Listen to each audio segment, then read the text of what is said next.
আজ তোমাদের এমন সহজ পদ্ধতিতে পোলাও বানানো শেখাবো না, যে রান্না করতে জানে না সেও খুব সহজে বাড়িতে বানিয়ে ফেলতে পারে এমন ঝরঝরে পোলাও।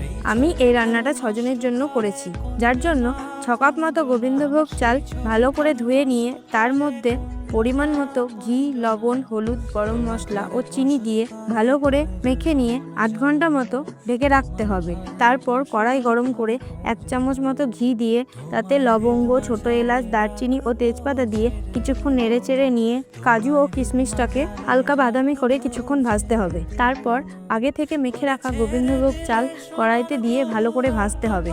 এবারে যত কাপ চাল তার ডবল জল হালকা গরম করে ওই ভেজে রাখা চালের মধ্যে দিতে হবে। তারপর হালকা নেড়ে চেড়ে তার মধ্যে কড়াইশুঁটি দিয়ে 10 মিনিট ঢেকে সেদ্ধ করতে হবে। সেদ্ধ হয়ে গেলে ঢাকা খুলে নেড়ে চেড়ে পরিমাণ মতো চিনি দিয়ে আবারও কিছুক্ষণ ঢাকা দিয়ে রাখলেই তৈরি ঝরঝরে সুস্বাদু পোলাও।